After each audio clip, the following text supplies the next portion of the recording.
So we are back with some Championship score predictions for this upcoming weekend, and can I just say that the Championship has got some absolutely unbelievable news stories currently going around. We've had Aitor Karanka leaving Nottingham Forest. We've also seen Harvey Barnes being recalled by Leicester. He's going to be leaving West Brom. That's going to be a massive blow for their promotion push for the second half of this season. And we also had Leeds United apparently spying on Derby County in training. We've got a whole lot of stuff to talk about in today's video, and of course we've got my score predictions to go over as well. So in the description down below you will find all this weekend's fixtures so that you guys can easily go ahead and make your score predictions, and then if you do manage to get any of them correct, your comment will be included at the start of the next video. And like I said, we've got a lot to go over in today's video. We've got a lot going on the Championship at the moment, which I'm interested to get your guys' view on. So without further ado, let's hop into my score predictions. And so we'll start things out with the game going on tonight between Leeds United and Derby County, and this one got really interesting as soon as this whole saga's come out about Leeds sending a spy to watch Derby train. If you've not heard the story, basically I'm sure the story's going to develop over the day, but what I'm seeing at the moment when I'm recording this video is reportedly Leeds sent someone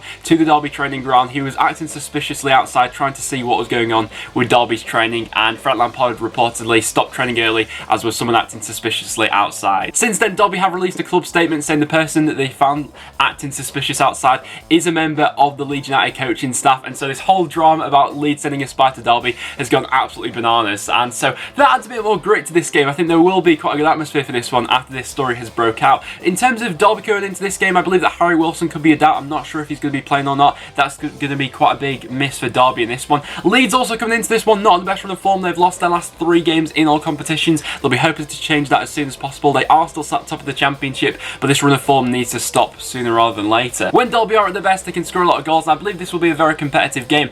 I'm going to back this one to finish as a 1-1 draw, with FIFA saying it'll be 2-1 Derby. It's going to be a feisty one, that's for sure. And then into Saturday's games, we've got Birmingham going up against Middlesbrough. A tough one to call this. Middlesbrough just sat above Birmingham at the moment. They are still sat in the top 6, and defensively have been looking a lot better lately. Middlesbrough obviously still got the best defensive record in the league, and they've not been conceding many goals as of late. It's another game featuring Middlesbrough where I don't see ultra many goals being scored in. That's mostly been the case with them so far this season. Birmingham, when they want to be, can be a threat going forward though. The forward two of Chedhams and Lucas Djukovic have linked up very well so far this season, got wide players who can hurt them as well. And at home under Gary Monk so far this season, Birmingham have made themselves very hard to break down. They've only lost 5 games all season, which is an unbelievable record as they just sit outside the playoffs. But I've got a bit of a gut feeling that Middlesbrough may go ahead and just sneak this game. They walked away with a 5-0 home victory in the game they had in the FA Cup against Peterborough, so maybe that suggests that Middlesbrough have got a bit more of their attacking edge going into this one. I'll just back the away side for a 1-0 away victory, with FIFA saying it'll be a 1-1 draw. And then we see Brentford going up against Stoke City. This is going to be Nathan Jones' first game in charge of the Potters after the sacking of Gary Rowett, and it's going to be an interesting one going up against Brentford. So far they've got a bit of an attacking edge, Brentford, but can be a bit clumsy at the back, although lately under Thomas Frank, maybe Brentford have turned a bit of a corner. They're unbeaten in their last 4 Championship matches, drawing 3 of them lately, and so maybe Brentford have got a bit more of a formula about them. They've got a little bit more backbone about them, I think. Defensive resilience has been something that they've struggled with so far this season, but looking over some of their recent results and performances, they've not been as catastrophic there as they have previously been. Going up against this Stoke side, I'm not sure what to expect really. He's not had much time to work with this squad, but maybe we'll see the changes coming in already. In terms of Stoke, I think it's the final third where things need to be touched up a little bit. They've not scored many goals so far this season, and considering some of the players they've got in there, they just need a bit more creative freedom going forward. I feel like this game could be a decent watch, to be honest. I'm going to back it to finish as a 2-2 draw. That could be an entertaining one. FIFA's going to say it'll be 3-0 Brentford. Bristol City going up against Bolton really should go in one way when you're looking at the form book. Bristol City are unbeaten in their last 9 games in all competitions now, and Bolton really aren't going well. With everything that's happened with Ken Anderson lately, players returning from their loan spells, Bolton aren't in a good situation in the Championship at the moment, and it is looking more than likely that they will be facing the drop to League One this season. Although there is something in the back of my mind, there was a bit of a spark with Bolton in the FA Cup game they had against Walsall. They scored 5 goals in that game with Josh McGuinness getting a hat-trick, so maybe he can be their talisman for the rest of this season to sort of spark a Bolton comeback for the second half of this season. Up against this Bristol City defence, though, that is going to be very tough with how resilient they have been looking lately. They've been putting in some good performances, and if this Bristol City side can stay consistent, then they could be a dark horse for the top 6 come the end of the season. I'm not sure if that's quite going to be the case, but I am going to fancy them for 3 points in this game here today. I am going to back Bristol City for a 2-0 home victory, whereas FIFA saying it'll be 1-0 Bristol City. And then we got Hull City going up against Sheffield Wednesday. Hull being one of the most informed sides in the Championship currently. They're unbeaten in their last 8 matches, and have been scoring an absolute ton of goals. Obviously, they put 6 goals past Bolton in their last game in the Championship, but they are going up against the Sheffield Wednesday side, who have been looking a lot better lately. Ever since they've sacked their manager, they've been unbeaten. They've not lost any of their last 4 games, no competitions, and definitely got a lot more structure about them lately, Sheffield Wednesday. Ever since Kieran Westwood has come back into the side, they've been a lot harder to break down, got a lot more organisation defensively, and they just seem to have a bit more composure and pose about their play. But there is something happening at Hull City at the moment. I really can't back against them with how well they've been playing. They've got some brilliant options out wide. The midfield's been working very well and winning the ball back, and defensively they've also been looking very solid. I don't think there's going to be all too much in this game, but I will just back Hull for a slim 2-1 home victory. They've been brilliant to watch lately in the Championship. So I'll say 2-1 Hull. Thief is going to say a 1-1 draw. And then we got Ipswich going up against Rotherham. Now, we've said it quite a few times in the Championship, but Ipswich, this is a must-win game. If they want to have any hopes of survival, they need to be picking up 3 points in this game against Rotherham to give them a fighting chance going into the second half of this season. Rotherham at the moment just sat above the relegation zone, 10 points clear of Ipswich. If they can close that gap to 7 points, it's still a huge mountain to climb, but that is doable in my opinion. In terms of Ipswich, I've been fairly impressed with some of the business they've been doing in the transfer window lately. Simon Dawkins, a player coming in, I'm very excited to see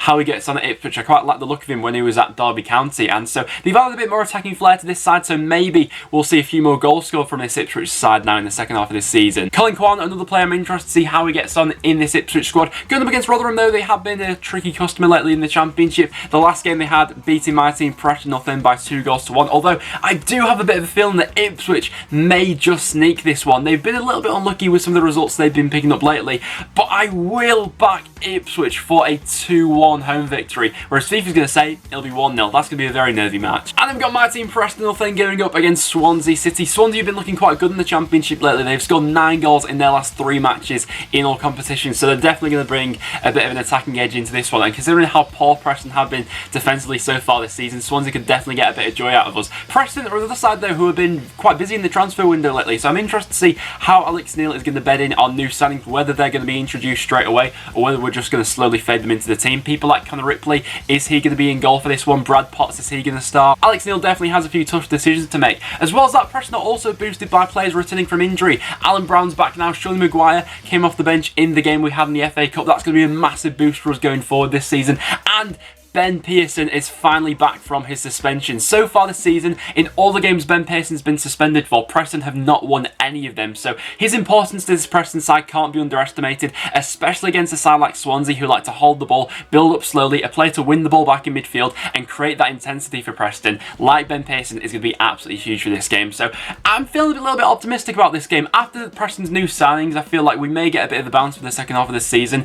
I am going to back this one to finish as a 2-2 draw. I think it'll be quite a lively game of football. FIFA's going to say it'll be 1-0 Swansea. I'm looking forward to this one. And then we got Reading going up against Nottingham Forest. Obviously, the big news breaking from Nottingham Forest is that Ita Karanka has now left the football club. So Forest fans, let me know down below what you made of this whole situation. It was clear to see that something was going on behind the scenes with Karanka and the people at Nottingham Forest, you know. With all the stories that were breaking continuously from the past few weeks about Ita Karanka possibly getting sacked, clearly he was unsettled at the club and something was happening there. So it'll be very interesting to see how Forest approach the rest of this season now. They are still just sat outside the playoffs, and I thought they were going well with Karanka, I'm not going to lie. Obviously, this recent patch of form wasn't brilliant. They were struggling a little bit in the league, although they did just beat Leeds United. Under Karanka, I did think they were building in the right direction, and so if they don't get this next manager's appointment spot on, then Forest are going to be back at square one, you know. So it's going to be very interesting times at Forest over the next few weeks. Going up against Reading, I don't think it's going to be as easy as a few people are anticipating either. They are 5 points adrift of safety at the moment, but under Jose Gomez, I think things have slowly started to fall into place and things are slowly starting to look a little bit better for Reading. They've been a club who's been fairly busy in the transfer window so far, bringing in a couple of players, and some of the performances that Reading have put in lately haven't necessarily warranted some of the results they've been getting. I thought they were quite good against QPR. In the FA Cup, they were looking quite good against Man United. They're looking to show for themselves on the ball and looking to build up and create a lot more chances. And I actually think they'll give Forest a good game in this one. I'm going to back Reading for a 2-1 home victory. It'll be interesting to see where the sort of minds of Forest players are at the moment. I'll say 2-1 Reading. FIFA's going to say a 1-1 draw. And then we've got Sheffield United going up against QPR. Sheffield United going very well in the Championship lately. In the last 3 matches, they've scored 9 goals. We'll ignore the game they had in the FA Cup, losing that to Barnet. But going up against QPR is not going to be an easy game. QPR lately have been looking quite good on the road. They picked up a 2-2 draw against Aston Villa and a 1-0 away victory against Nottingham Forest. And they really will give Sheffield United a good game in this one. It'll be interesting to see if Gary Medine is introduced to the Sheffield United system straight away. I think it could be quite a good partnership. I'm not going to 5 between Gary Medine and Billy Sharp. I think they could work with each other quite well, and Gary Medine is probably an improvement on what they've got there at the moment. He's certainly a different dynamic going forward, and QPR are going to have to watch out for him, but even so, QPR have got something about them this season under Steve McLaren. For this game, I'm going to fancy QPR to get a draw from this one. I'm going to say it'll finish as a 1-1. With FIFA saying it'll be 2-0 Sheffield United. Then we got a huge clash at the top of the Championship between West Brom and Norwich City. Both sides are vying for automatic promotion this year, and this game could be a very interesting indicator to suggest who will be edging it this season. The big news coming from West Brom lately is that Harvey Barnes has been recalled by Leicester City, and that's going to be a huge blow to their promotion push in my opinion. He's been probably one of the best players in the Championship so far. In my team of the season video I did a week ago, I put Harvey Barnes in that team. He's been absolutely instrumental for West Brom so far, scoring 9 goals, coming up with 6 assists as well. He's been a massive part of that attacking trio which has scored so many goals this season, and is one of the main reasons why West Brom have been one of the most free scoring sides in the Championship so far. Both sides at times have had lapses in concentration defensively. Norwich lately with a few defensive injuries, and they've been putting together a couple of different back lines, haven't been looking all too convincing defensively, but both teams are capable of scoring goals. It's going to be a very engaging end-to-end game of football. I wouldn't be surprised if there was sort of a 95th minute winner in this game, as that's just the sort of side that both of these two teams are. I'm going to back this one to finish as a 2-2 draw. I don't think there'll be all too much in it between them. FIFA's going to say it'll be a 1-1. And then we got Wigan going up against Aston Villa. Wigan lately not going very well in the Championship. They failed to score in 5 of their last 6 matches,